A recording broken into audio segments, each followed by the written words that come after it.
মাড়াই না কো ছায়া, জনে জনে লড়াই সমুখ, নাই কো বুকে মায়া। কেউ দেখে না কারোর মুখ, মাড়াই না কো ছায়া, জনে জনে লড়াই সমুখ, নাই কো বুকে মায়া।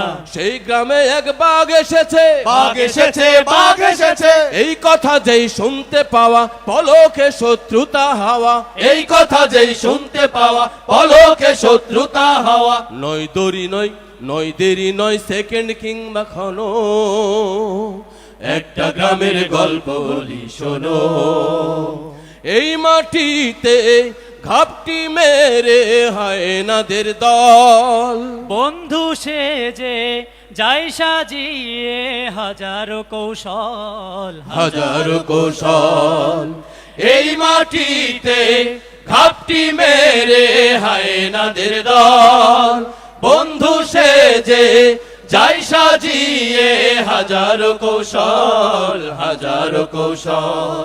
স্বৈরাচারের জন্য কারা কাঁদে রে, কাঁদে রে, নতুন করে ফ্যাসিস্ট কারা সাজে রে, সাজে রে, দেশ জনতা চোখ মেলে দেখ শকুন্দল, শকুন্দল। একসাথে তাই রুখতে হবে ওদের ছল, ওদের ছল। জুলাই নামুক, হ্যাঁ হ্যাঁ জুলাই নামুক, জুলাই নামুক বাংলাদেশের প্রতি ঘরে ঘরে, জুলাই নামুক দেশ জনতার অন্তরে অন্তরে, জুলাই নামুক বাংলাদেশের প্রতি ঘরে ঘরে, জুলাই নামুক দেশ জনতার অন্তরে অন্তরে, অন্তরে অন্তরে অন্তরে অন্তরে অন্তরে অন্তরে।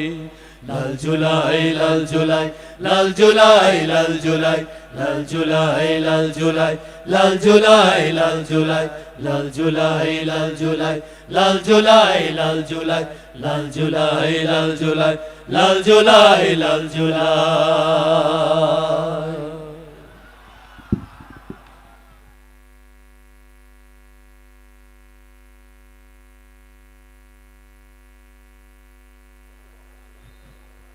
প্রিয় উপস্থিতি, আজকের এই ঐতিহাসিক রাজশাহী বিভাগীয় সমাবেশে এ পর্যায়ে বক্তব্য নিয়ে আসছেন লিবারেল ডেমোক্রেটিক পার্টি এলডিপির সম্মানিত সভাপতি ডক্টর কর্নেল অবসরপ্রাপ্ত অলি আহমেদ বীর বিক্রম। এ পর্যায়ে বক্তব্য নিয়ে আসছেন ডক্টর কর্নেল অলি আহমেদ বীর বিক্রম।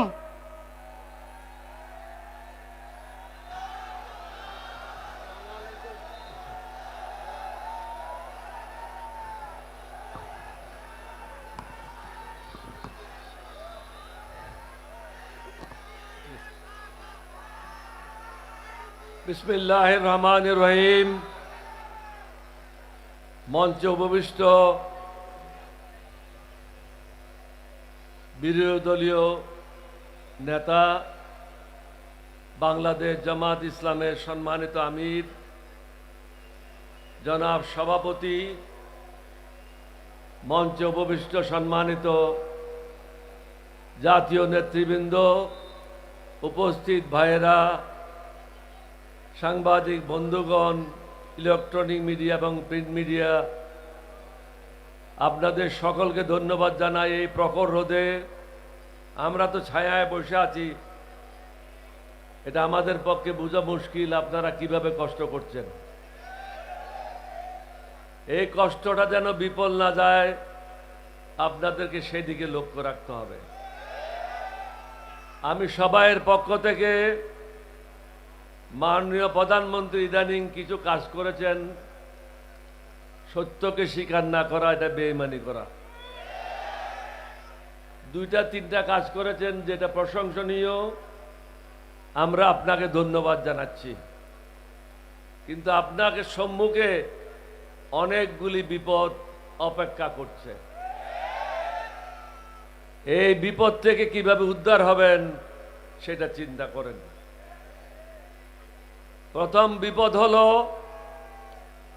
লক্ষ লক্ষ যুবক চাকরির জন্য ঘুরে বেড়াচ্ছে, প্রতিদিন বেকার সমস্যা বৃদ্ধি পাচ্ছে, বিদেশি বিনিয়োগ বন্ধ, বাংলাদেশে যে সমস্ত বড় বড় বিদেশি কোম্পানিগুলি আছে তারাও তাদের কর্মকাণ্ড গুটিয়ে নিচ্ছে। তাহলে আমাদের ছেলে মেয়েরা কোথায় যাবে? দুর্ভিক্ষের আশঙ্কা, তৃতীয় বিশ্বযুদ্ধের আশঙ্কা, যুদ্ধের কারণে দ্রব্যমূল্যের ক্রমবর্ধমান ঊর্ধ্বগতি, জনগণ দুঃসহ জীবন যাপন করছে, যার কারণে পত্রিকা খুললেই দেখবেন প্রতিনিয়ত হত্যাকাণ্ড ঘটছে। মানুষের মনে যখন অশান্তি হয়, মানুষ যখন সমস্যায় জর্জরিত হয়, সে তখন আর ডান বাম দেখে না। আরেকটি গুরুত্বপূর্ণ বিষয় হলো বিদেশি দালালদের কারণে আমরা গত 19 বছর অনেক কষ্ট পেয়েছি। এই দালালদের চিহ্নিত করতে হবে, তাদের হাত পা ভেঙে দিয়ে পুলিশে সোপর্দ করতে হবে। এখানে দেখতে হবে শুভেন্দুর কোনো ফলোয়ার আছে কিনা। এই গরুটা ক্ষমতায় আসার পরে থেকে বাংলাদেশের বিরুদ্ধে হুমকি দিচ্ছে, যুদ্ধ করব, দখল করে নেবে, এটা তোমার বাপের দেশ, তুমি দখল করে নেবা। আর আমরা যদি বলি আমরা আসাম, ত্রিপুরা, মেঘালয়, 7 সিস্টার সব দখল করে নেব, তখন কি বলবা? আমরা তো সেটা বলছি না। আমরা বলি যে আমাদের ঘরে আমাদেরকে শান্তিতে থাকতে দাও, তুমি তোমার ঘরে শান্তিতে থাকো,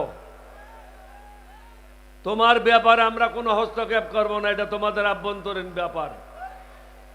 কিন্তু তোমরা প্রতিনিয়ত আমাদের আভ্যন্তরীণ ব্যাপারে হস্তক্ষেপ করে যাচ্ছ। বাংলাদেশকে অশান্ত করার ব্যাপারে ভারত এখন নতুন পদক্ষেপ নিয়েছে।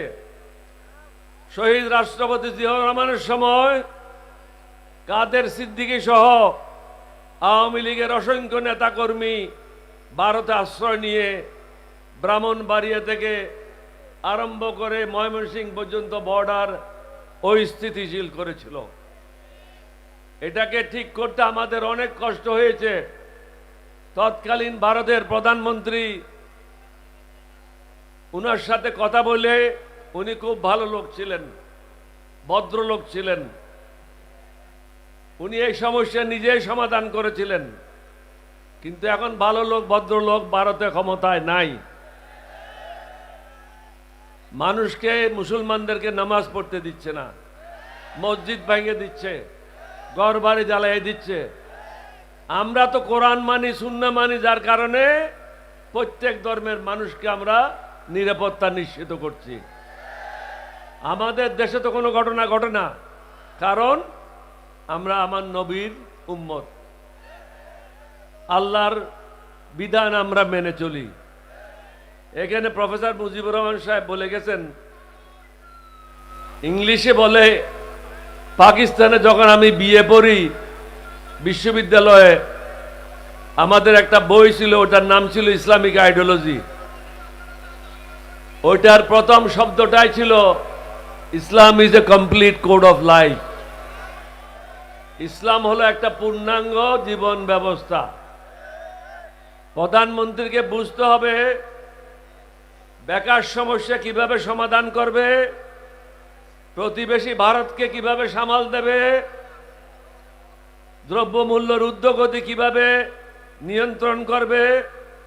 ওনার দলের লোকেরা যে চাঁদাবাজি করছে, যার কারণে দ্রব্যমূল্য প্রতিনিয়ত বৃদ্ধি পাচ্ছে, বিদেশি বিনিয়োগ আসছে না, তাদের তালিকা প্রস্তুত করে তাদেরকে কিভাবে জেলে নিক্ষেপ করবে, এটা তাদেরকে উনাকে চিন্তা করতে হবে। আমরা কোনো সমস্যা করছি না। আমাদের বিরোধী দলের নেতা এবং আমাদের মাননীয় সংসদ সদস্যরা বলেছেন, আপনারা সত্যের পথে আসেন, ন্যায়ের পথে আসেন, আমরা আপনাদের সাথে আছি।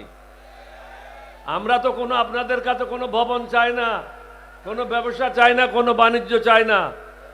আমরা চাচ্ছি শুধু মানুষের জন্য শান্তি, সুখ। সেটা কিভাবে আসবে? গত 50 বছর আমরা যে সমস্ত ভুল ভ্রান্তিগুলি সংবিধানে দেখেছি, প্রশাসনে দেখেছি, সেই ভুল ভ্রান্তিগুলি শোধরানোর জন্য প্রশাসনিক যে সমস্যাগুলি আছে সেগুলি ঠিক করার জন্য আপনাকে অনুরোধ করছি। আজকে আপনি পাবলিক সার্ভিস কমিশনে চেয়ারম্যান নিয়োগ দেন, মেম্বার নিয়োগ দেন, এটা দলীয় দৃষ্টিকোণ থেকে নিয়োগ দেওয়া হয়, যার কারণে সে দলের সেবাদাস হিসাবে কাজ করে। একই অবস্থা দুদকে, একই অবস্থা প্রধান বিচারপতি বা বিচারপতিদের। প্রত্যেকটা সাংবিধানিক পদে আমরা বলেছি একটা কমিটির মাধ্যমে যাচাই বাছাই করে নিরপেক্ষ ব্যক্তিকে পদায়ন করা হবে। আমরা তো বলি না জামাতের নেতাকে দিতে হবে, 11 দলীয় ঐক্য জোটের নেতাকে দিতে হবে। আমরা চাচ্ছি যারা রাজনীতির সাথে জড়িত না, ধানের শিশুরও হবে না, পাল্লারও হবে না, ছাতিরও হবে না, অন্য কোনো প্রতীকের হবে না, সে হবে বাংলাদেশের প্রতীক। আমরা তো অন্যায় কিছু আবদার করছি না আপনাদের কাছে। আপনার বুঝতে হবে অনেকগুলি সমস্যা আপনাকে মোকাবেলা করতে হবে। অর্থনীতির অবস্থা মোটেও ভালো না। চীনা বাবা উদ্ধার না করলে আপনি আগাতে পারবেন না। হয়তো চীনে গেছে, কিছুটা সহযোগিতা পাবেন, কিন্তু এটা দিয়ে তো কাজ চলবে না। নিজের দেশে আপনাকে উপার্জন বৃদ্ধি করতে হবে। রেমিটেন্স ঠিকভাবে আসছে না, কারণ মধ্যপ্রাচ্যে যুদ্ধের কারণে অনেক চাকরিচ্যুত হচ্ছে, অনেকে দেশে চলে আসছে, সুতরাং রেমিটেন্সও কমে যাবে। আর যাদেরকে আপনি গুরুত্বপূর্ণ পদে বসিয়েছেন তারা মোটেও ওই পদের জন্য উপযুক্ত না। তাহলে কি হবে? আপনি যদি উপযুক্ত লোককে উপযুক্ত পদে না বসান, সমস্যাটা কি হবে আমি সংক্ষেপে বলে দিচ্ছি। আমাদের গ্রামের একটা লোক সৌদি আরবিয়া গিয়েছিল, ওখানে যখন লম্বা লম্বা জুব্বা দেখলো তার খুব পছন্দ হলো। সে বলল যে এবার বাড়ি যাওয়ার সময় একটা লম্বা জুব্বা নিয়ে যাব। আর সবাই যখন ওখানে দাড়ি রাখে সেও মনে করলো আমিও দাড়ি রাখি, লম্বা দাড়ি রাখলো। গ্রামে আসলো, বাজারে গেল, মগরিবে রক্ত হলো, আজান হলো, সবাই বললো যে হুজুর আপনাকে নামাজ পড়াইতে হবে। এখন সে পড়ে গেছে বিপদে, বলে ভাই আমি শুধু লম্বা কুর্তা পরেছি, আমি কিন্তু মনে মনে বলতেছে আমি কিন্তু আলেমও না, আমি আরবি জানি না, শুধু কোলাউজু বেরব্বিন নাস ছাড়া আর কোনো সুরও জানি না। এখন সবাই ধাক্কাচ্ছে তাকে, হুজুর আপনি ইমামতি করবেন। অনন্য উপায় হয়ে সে বলে যে সবাই আবার উজু করেন। সে চিন্তা করতেছে একটু অন্ধকার হোক, তাহলে আমি আমার কাজটা করব। অন্ধকার হয়ে আসলো, নামাজে দাঁড়ায় গেল, প্রথম সজদায় গেল, সজদায় গিয়ে চিন্তা করতে যে দ্বিতীয় সজদার পরে তো আবার উঠে দাঁড়ায় একটা সূরা পড়তে হবে, তাহলে কোন সূরাটা পড়ব? কোনো সূরা তো আমি জানি না।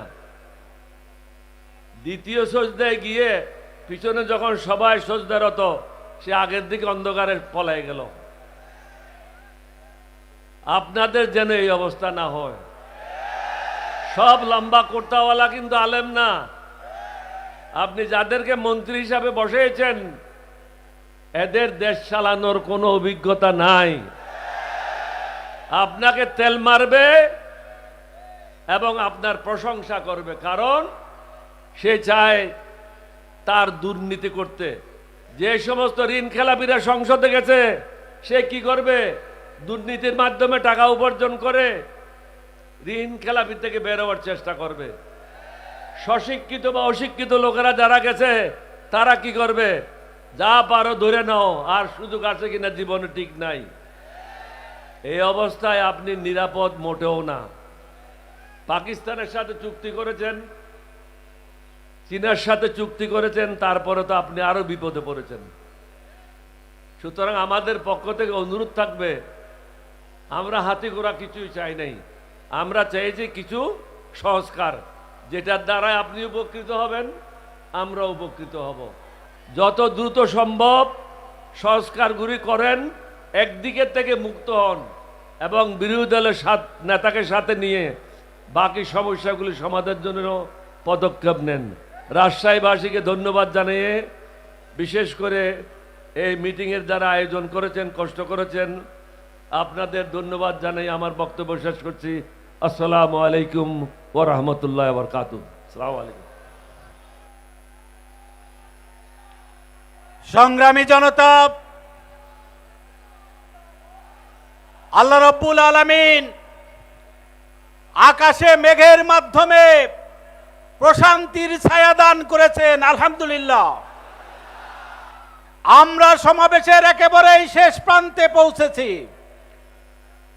আজকের এই সমাবেশের প্রধান অতিথি আমিরে জামাত বক্তব্য রাখবেন।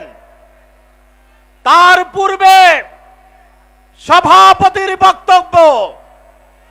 আজকের এই বিশাল সমাবেশে সভাপতির বক্তব্য রাখছেন উত্তর জনপদের বলিষ্ঠ কণ্ঠস্বর, সিরাজগঞ্জ 4 আসন থেকে নির্বাচিত জাতীয় সংসদ সদস্য, বাংলাদেশ জামাত ইসলামীর সংগ্রামী সহকারী সেক্রেটারি জেনারেল, রাজশাহী অঞ্চলের সংগ্রামী পরিচালক জননেতা মাওলানা রফিকুল ইসলাম খান।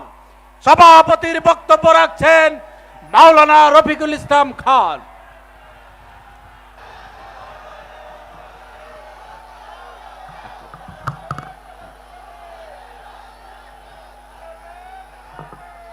আলহামদুলিল্লাহ রাব্বিল আলামিন, আসসালাতু ওয়াসসালামু আলা রাসূলিহিল কারীম ওয়া আলা আলিহি ওয়া সাহবিহি আজমাইন।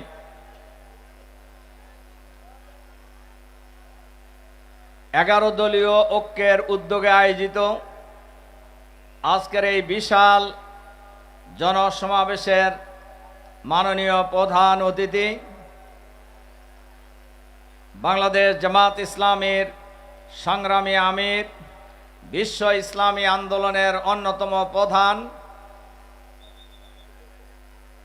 বিরোধী দলীয় নেতা, সংগ্রামী জননেতা, বাংলাদেশের মুক্তিকামী মানুষের প্রিয় নেতা, মানবিক নেতা, জননেতা জনাব ডাক্তার শফিকুর রহমান, আজকের এই সমাবেশে উপস্থিত 11 দলীয় ঐক্যের সম্মানিত নেতৃবৃন্দ, শীর্ষ নেতৃবৃন্দ, স্থানীয় নেতৃবৃন্দ, সাংবাদিক বন্ধুগণ, সংগ্রামী রাজশাহীবাসী ভাই ও বন্ধুগণ, আসসালামু আলাইকুম ওয়া রাহমাতুল্লাহ।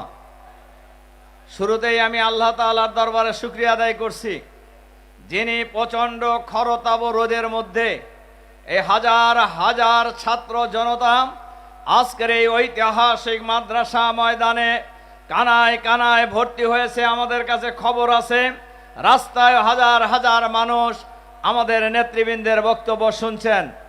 আমি শুরুতেই মহান আল্লাহ তাআলার দরবারে আবারও শুকরিয়া আদায় করছি।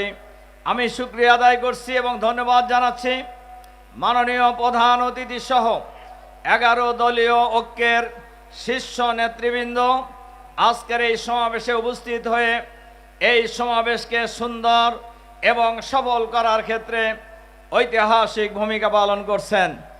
আমি ধন্যবাদ জানাচ্ছি সংগ্রামী জনতাকে, যারা উপস্থিত না হলে আমাদের এই আয়োজন কোনো লাভ হতো না।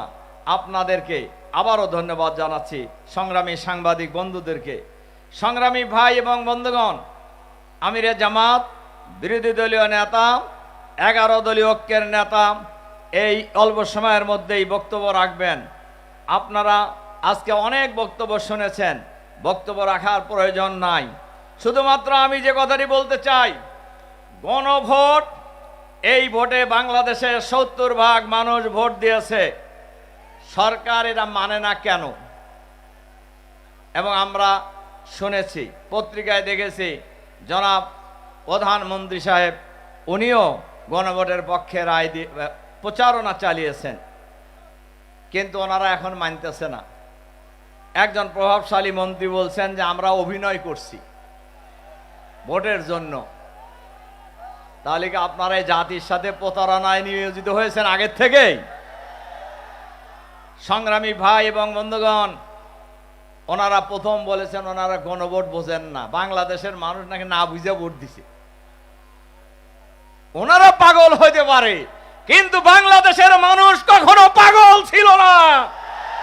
যখন যে সিদ্ধান্ত নেওয়ার প্রয়োজন, বাংলাদেশের মানুষ সেই সিদ্ধান্ত নিতে ভুল করে নাই।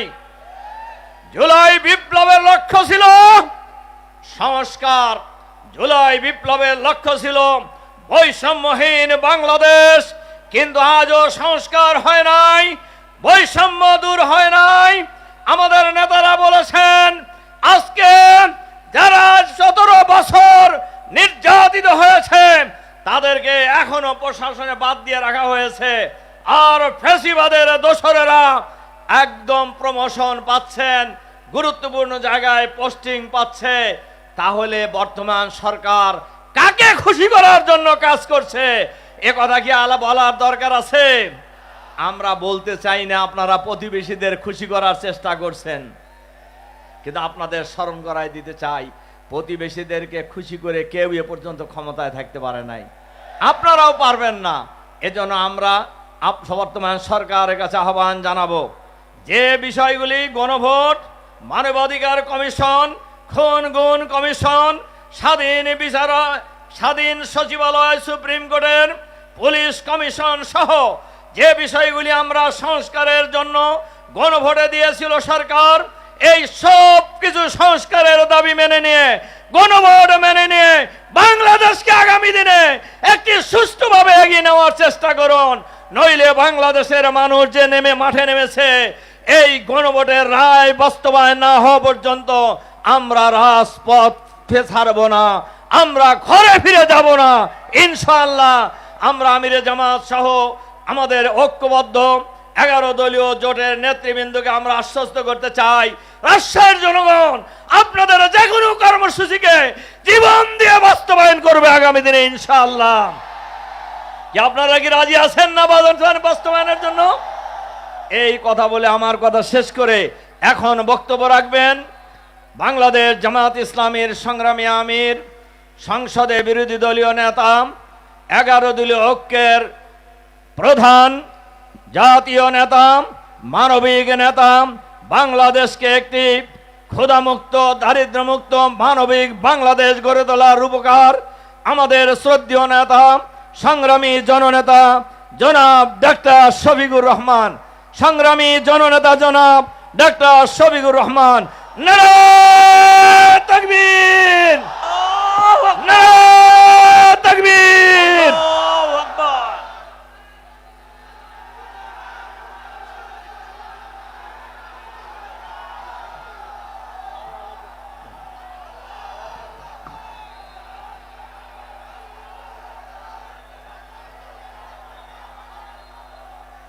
আলহামদুলিল্লাহ রব্বিল আলামিন,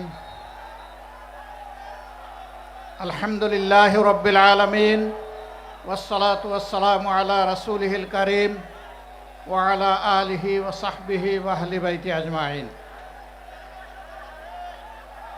গণভোটের রায় বাস্তবায়ন এবং জনদুর্ভোগ লাঘবের দাবিতে আয়োজিত রাজশাহী বিভাগীয় 11 দলীয় ঐক্যের এই সমাবেশের সম্মানিত সভাপতি,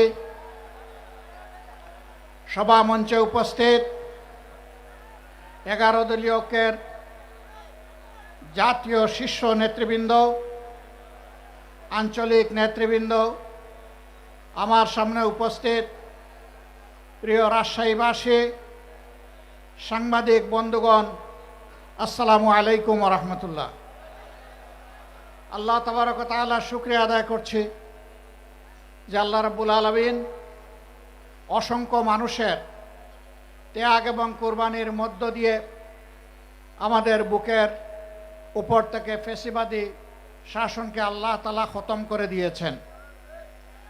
সম্মানিত বন্ধুগণ, আজ যাদের ত্যাগের কারণে বাংলাদেশে একটি সংসদ নির্বাচন এবং গণভোট অনুষ্ঠিত হয়েছে, আজ যাদের ত্যাগের কারণে একটি সংসদ এবং সরকার গঠিত হয়েছে, আজ যাদের ত্যাগ এবং কুরবানির কারণে অনেকেই জেল থেকে মুক্তি পেয়েছেন, আজ যাদের কুরবানির কারণে অনেকের কপালে দেশি বিদেশি চিকিৎসা সেবা জুটেছে, আজ যাদের কুরবানির কারণে অনেকে প্রধানমন্ত্রী, মন্ত্রী, বিরোধী দলীয় নেতা হতে পেরেছেন, তাদের আত্মা আমাদের দিকে চেয়ে আছে।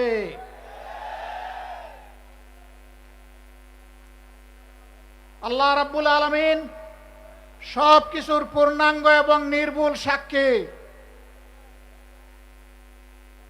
এই পরিবর্তন যখন হয়, তখন একদল জানবাজ তরুণ এবং তরুণী সামনে এসে বুক চিতিয়ে তারা ভয়কে জয় করে গুলির মুখে আন্দোলন গড়ে তুলেছিল। এটি সঠিক। 15.5 বছর ফ্যাসিবাদী শাসনের বিরুদ্ধে আমরা যারা বিরোধী দলে ছিলাম দফায় দফায় আন্দোলন করেছি, কিন্তু আমাদের আন্দোলনের মুখে ফ্যাসিবাদীরা পালিয়ে যায়নি। যেদিন এই তরুণ তরুণীরা সিদ্ধান্ত নিয়ে সামনে এসেছিল, জনগণ তাদের ডাকে সাড়া দিয়েছিল। নারী, পুরুষ, শিশু, কিশোর, যুবক, আবাল, বৃদ্ধ, বনিতা সকলে রাস্তায় নেমে এসেছিল। আন্দোলন সেদিনই সফলতার মুখ দেখেছিল। এখন সরকারি দলের বন্ধুরা তাদের কাউকে বলে শিশু পার্টি আর কাউকে বলে গুপ্ত। লজ্জা! যাদের কারণে আজকে আপনাদের এই গদি, তাদের নিয়ে আপনারা উপহাস করছেন। এর পাওনা বুঝে নেওয়ার জন্য তৈরি হন। এই জাতি ঠিকই পাওনা বুঝিয়ে দেবে আপনাদেরকে। আপনারা জাতিকে ধোঁকা দিয়েছেন এবং ইতিমধ্যে তা স্বীকার করে নিয়েছেন। আপনাদের নেতা বলেছিলেন, আমরা যদি ধোঁকা দেই আগামীতে জনগণ আমাদেরকে আস্থা করে নিক্ষেপ করবে। সেই আস্থা করে দেখার জন্য আপনারা তৈরি হন। গণভোটের রায় অগ্রাহ্য করার মানে হচ্ছে এদেশের জনগণকে অপমান করা, তাদের ভোটকে অস্বীকার করা, তাদের রায়ের প্রতি বৃদ্ধাঙ্গুলি দেখানো। মনে রাখবেন, জনগণের বিরুদ্ধে দাঁড়িয়ে অতীতে কেউ কোনোদিন রেহাই পায়নি, আপনারাও রেহাই পাবেন না। সময় থাকতে অনুরোধ করি, এখনো সৎ পথে ফিরে আসুন। জাতির সাথে গাদ্দারি বেইমানি করবেন না। আপনারা এসে বলুন, আমরা ইতিমধ্যে যা করেছি ভুল করেছি, আমরা জনগণের দেওয়া রায়, গণভোটের রায় আমরা বাস্তবায়ন করব। হয়তো জনগণ তখন আপনাদেরকে ক্ষমা করবে। আপনারা বলেন আপনারা নাকি সংস্কারের প্রবক্তা। আপনাদের আগে কেউ সংস্কার কর্মসূচি ঘোষণা করে নাই, কিন্তু আফসোস আপনাদের সংস্কার কর্মসূচির প্রথম দফার সাথে আপনারাই আজকে গাদ্দারি করছেন। এই দফায় লেখা আছে, আপনারা যদি নির্বাচিত হন তাহলে এই দেশকে মেরামত করা লাগবে, আর মেরামত করতে হলে সংবিধানের সংস্কার সাধন করা লাগবে। আজকে আপনারা বলছেন সংস্কার কি জিনিস সংবিধানের আপনারা বুঝেন না। তাহলে কি আপনারা শিশুর মতন না বুঝে প্রথম দফায় লিখেছিলেন? আপনারা আপনাদের ইশতেহারে লিখেছিলেন বাংলাদেশের কোথাও অনির্বাচিত কোনো জনপ্রতিনিধি থাকবে না। সরকার গঠন হওয়ার পর 42টা জেলায় ইতিমধ্যে আপনারা প্রশাসক নিয়োগ করেছেন। প্রশাসক কি নির্বাচিত জনপ্রতিনিধি? তো আপনারা তো আপনাদের ইশতেহারের সাথেই তো বিশ্বাসঘাতকতা করছেন। প্রিয় দেশবাসী, আপনারা আগে বলেছিলেন আপনারা বিচার বিভাগের স্বাধীনতা নিশ্চিত করবেন। এখন আপনারা সেই যে অর্ডিন্যান্স ছিল সেই অর্ডিন্যান্সের আপনারা বিরোধিতা করছেন এবং আপনারা বলছেন এটা এখন আপনারা করবেন না। তার মানে বিচার বিভাগকে নিজেদের হাতের মুঠায় রেখে আগামী দিনে আপনাদের আকাম কুকামের প্রতিবাদ যখন জনগণ করবে, তখন সেই বিচার বিভাগকে অতীতের ফেসিবাদী কায়দায় জনগণের বিরুদ্ধে আপনারা কাজে লাগাতে চান। আমরা চেয়েছিলাম ফেসিবাদীরা যেমন করে গুম এবং খুনের সংস্কৃতি চালু করেছিল, সেই গুম সংস্কৃতিকে নির্মূল করার জন্য একটা স্বাধীন গুম কমিশন গঠন হোক। আপনারা তার বিরোধিতা করছেন। আপনারা স্বাধীন মানবাধিকার কমিশন আপনারা মানছেন না। আপনারা একটা নিরপেক্ষ কমিশনের মাধ্যমে পিএসসির নিয়োগ আপনারা মানবেন না। আপনারা উল্টা পথে চলছেন। আপনারা মনে রাখবেন, যেই পথ ধরে স্বৈরাচার চলেছিল একই পথ ধরে আপনারাও হাঁটছেন। স্বৈরাচারের যে পরিণতি অতীতে হয়েছে, আপনাদের পরিণতি ভিন্ন হবে না যদি এই পথ থেকে আপনারা ফিরে না আসেন। এই সংসদের মেয়াদ মাত্র গেল 2.5 মাস। আমরা চাইনি, এখনই আপনাদেরকে শক্ত করে ধরতে আমরা সুযোগ দিতে চেয়েছি যে আপনারা আপনাদের ভুলকে সংশোধন করুন। মনে রাখবেন, আমাদের এই উদারতা যেন কোনো দুর্বলতা হিসেবে আপনাদের কাছে ধরা না দেয়। ভালো কাজ করবেন, আমরা পানির মতো তরল। মন্দ এবং অন্যায় কাজ করবেন, জনগণের বিরুদ্ধে অবস্থান নেবেন, আমরা ইস্পাতের চাইতেও কঠিন হয়ে দাঁড়াবো সেদিন। দেশ এবং জনগণের কোনো ক্ষতি আমরা মেনে নেব না। আপনাদের নেতা বলেছিলেন দুর্নীতিকে টুটি চেপে ধরবেন। আপনারা ক্ষমতায় এসেই বললেন যদি সমঝোতার ভিত্তিতে কিছু নেওয়া হয় এটা চাঁদা হবে না। ধিক্কার জানাই। আজকে আপনাদের পরিচয় হয়েছে, আপনাদের নাম ছিল জাতীয়তাবাদী দল, এখন মানুষ বলে চাঁদাবাজি দল। একজন চাঁদাবাজকেও আপনারা কবজায় আনেন নাই। জনগণ বিশ্বাস করতে বাধ্য হবে মাথা থেকে পায়ের পাতা সবাই চাঁদাবাজ। নাইলে কেন চাঁদাবাজি বন্ধ হচ্ছে না? সব জায়গায় কেন দুর্নীতির মহা উৎসব চলছে? গায়ের জুড়ে সব জায়গায় রাজনৈতিক দখলবাজি কেন চলছে? বাংলাদেশ ব্যাংকের মতো সেন্ট্রাল ব্যাংকের জায়গাটাও আপনারা ঠিক রাখলেন না। সেখানে একজন দলখানা লোককে আপনারা, অযোগ্য লোককে আপনারা বসাই দিলেন।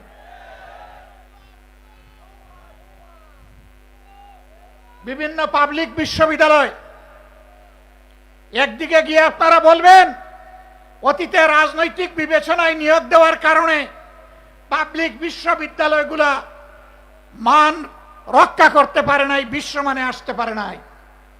আবার আপনারা দক্ষ বিসি, প্রবিসি, প্রক্টর, প্রভুষ সবাইকে সরিয়ে দিয়ে দলখানা লোকদেরকে সেখানে বসাবেন। জাতির সাথে এটি হচ্ছে প্রহসন। এই অবস্থা যদি অব্যাহত থাকে, প্রশাসনে যদি নিবেদিত প্রাণ দেশপ্রেমিক দক্ষ যোগ্য মানুষদেরকে তালপট্টিতে খাল বিলে পাঠিয়ে দলখানাদেরকে যদি অযোগ্য জায়গায় বসানো হয়, মনে রাখবেন এর খেসারত শুধু জাতি দিবে না, এর আগে আপনাদেরকে দিতে হবে। আমরা প্রত্যেকটি বিষয়ে কথা বলবো, আমরা কাউকে ছেড়ে কথা বলবো না। সংসদে লড়াই করব যাতে জাতির দাবিগুলো শান্তিপূর্ণভাবে আদায় হয়। যেখানে স্পিকারের অনুমতি নিয়ে কথা বলা লাগে, কিন্তু সেখানে যদি কথা বলতে দেওয়া না হয়, অথবা আমরা যদি জাতীয় সমস্যার সমাধান সেখানে খুঁজে না পাই, তাহলে আমরা ওখানে চলে আসব যেখানে কথা বলার জন্য স্পিকারের কোনো অনুমতি লাগবে না। আমরা তখন জনগণের পার্লামেন্টে চলে আসব। সম্মানিত ভাইয়েরা, আমি আপনাদেরকে অনুরোধ করব, এই দেশ কোনো দলের নয়, গোষ্ঠীর নয়, পরিবারের নয়। এই দেশ 20 কোটি মানুষের। আমাদের সকলকে এক একজন সাচ্চা পাহারাদার হয়ে দাঁড়াতে হবে। অন্যায়ের বিরুদ্ধে এক একজন যোদ্ধার ভূমিকায় অবতীর্ণ হতে হবে। অন্যায় ও সত্যের বিরুদ্ধে লড়াইয়ে অবতীর্ণ হতে হবে। কেউ আমার অধিকার দয়া করে আমার পকেটে এনে দেবে না। লড়াই করে অধিকার আদায় করব ইনশাআল্লাহ। কাউকে ছাড় দিয়ে কথা বলা হবে না। আমাদেরকে মাঝে মাঝে চোখ রাঙানো হয়। কেউ কেউ বলেন যে যদি আপনারা এই করেন ওই করেন তাইলে আগামীতে এ হবে ওই হবে। বন্ধু, ভয় দেখাবেন না। যাদের নেতারা হাসতে হাসতে ফাঁসির তক্তার উপর দাঁড়াতে পারে তাদেরকে কোনো কিছুর ভয় দেখাবেন না। আমাদের নেতৃবৃন্দ রাস্তা রচনা করে গিয়েছেন, জনগণের মুক্তির রাস্তা। এই রাস্তা ধরে আমরা চলতেই থাকব। পার্শ্ববর্তী দেশ আমাদের প্রতিবেশী, প্রতিবেশীকে সম্মান করি। আমরা চাই আপনারা শান্তিতে থাকুন। আমরা চাই আপনাদের দেশের ভিতরে মানবিক পরিবেশ তৈরি হোক। আমরা চাই না ধর্মের ভিত্তিতে সেখানে বিভাজন এবং অশান্তি হোক। কিন্তু আমরা দেখতে পাচ্ছি সেখানে শুধু মুসলিম নামের পরিচয়ে মানুষকে নাজেহাল করা হচ্ছে, আর বাংলাদেশের দিকে লাল চোখ দেখানো হচ্ছে। বন্ধু, এটা তিতুমিরের বাংলাদেশ, হাজী শরীয়তুল্লাহর বাংলাদেশ, শাহ মখদুমের বাংলাদেশ। এই বাংলাদেশের দিকে চোখ রাঙাবেন না, হুমকি ধমকি দিবেন না। আমরা চাই আমরাও শান্তিতে থাকি, আমরা চাই আপনারাও শান্তিতে থাকুন। আমাদের শান্তি নিয়ে টান দিলে কারো শান্তিই থাকবে না। আমরা বিশ্ব সম্প্রদায়ের প্রতি আহ্বান জানাবো, এখন সেখানে যে মানবিক বিপর্যয় চলছে, আমরা এই ব্যাপারে আপনাদের বক্তব্য জানতে চাই, আপনাদের পদক্ষেপ দেখতে চাই। এই বিপর্যয় বন্ধ হোক। আমরা বাংলাদেশে কোনো সাম্প্রদায়িক অশান্তি সৃষ্টি করতে কাউকে দেব না। এই দেশ মুসলমান, হিন্দু, বৌদ্ধ, খ্রিস্টান সকলের। এদেশে যারাই জন্মগ্রহণ করবে তারা সমান মর্যাদার ভিত্তিতে নাগরিক অধিকার ভোগ করবে। এটাই বাংলাদেশের ঐতিহ্য। আমরা যে কোনো মূল্যে এই ঐতিহ্য রক্ষা করব ইনশাআল্লাহ। আমাদের ঐতিহ্যের দিকে কেউ যেন কালো হাত এবং নখর না বাড়ায়। যদি বাড়ায় তাহলে 20 কোটি মানুষের 40 কোটি হাত তা রুখে দেবে ইনশাআল্লাহ। সম্মানিত ভাইয়েরা, এখন দেশের অতীতের যে সমস্ত ক্ষতি হয়েছে, অর্থনীতি বিধ্বস্ত হয়ে কর্পোরেশন লুটপাট করে শেষ করে দেওয়া হয়েছে, আমাদের বেকাররা আমাদের যুবকরা বেকার, দিন দিন বেকারের মিছিল বেড়ে যাচ্ছে। এগুলার সমাধান কিভাবে হবে তাই নিয়ে চর্চা হবে সংসদে। আশ্চর্যের ব্যাপার, এখন চর্চা হয় 55 বছর আগে কে কি ছিল না ছিল বাহাদুরি দেখানোর। যার যে ভূমিকা ছিল আমরা তার জন্য স্যালিউট জানাই।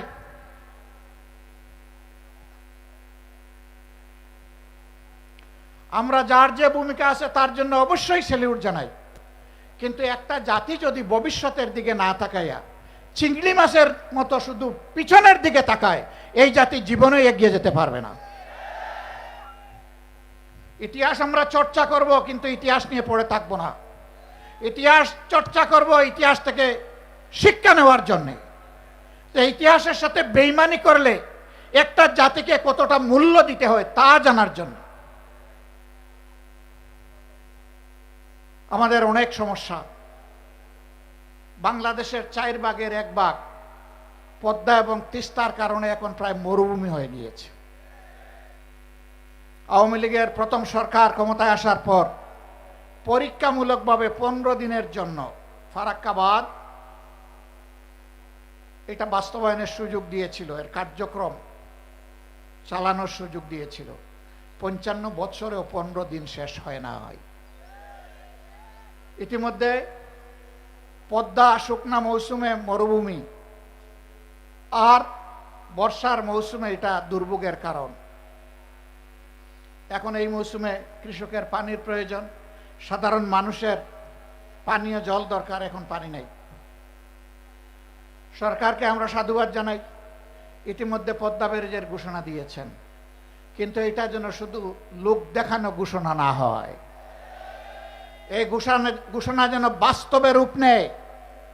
তার পাশাপাশি আমরা আরো দৃঢ়ভাবে বলবো, তিস্তা সহ ওই 3টা নদীর পাড়ের মানুষের, 2.5 কোটি মানুষের দুঃখ দুর্দশা দূর করার জন্য তিস্তা মহাপরিকল্পনা অবশ্যই বাস্তবায়ন করতে হবে।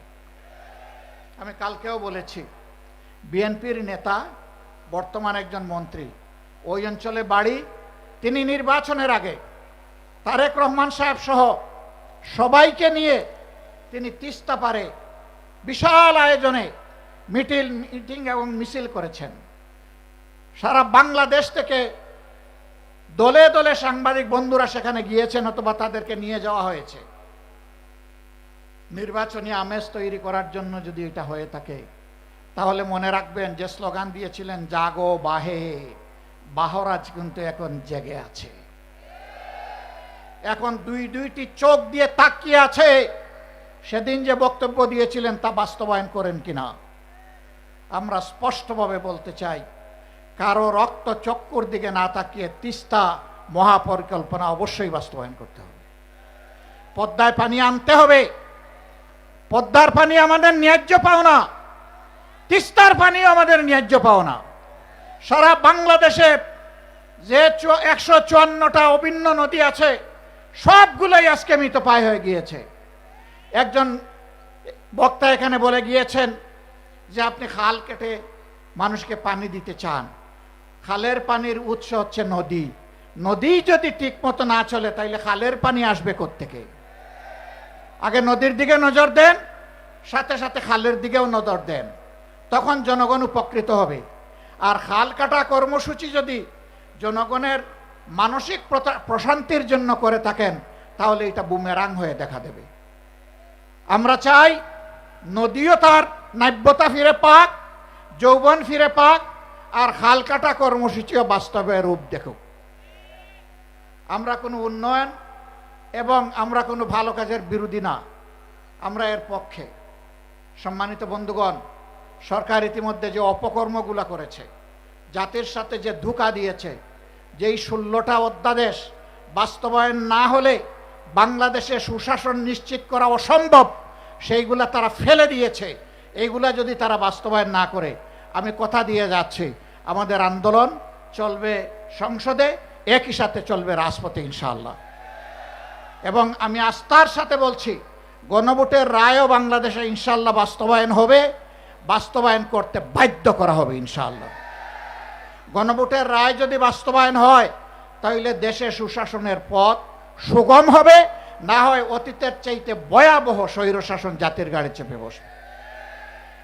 আমি শেষমেশ আপনাদেরকে আহ্বান জানাতে চাই, আসুন দুর্নীতিবাজ আর চাঁদাবাজ এদের বিরুদ্ধে আমরা সামাজিক ঐক্য গড়ে তুলি, আমরা মানুষকে সচেতন করি, গণপ্রতিরোধ গড়ে তুলি।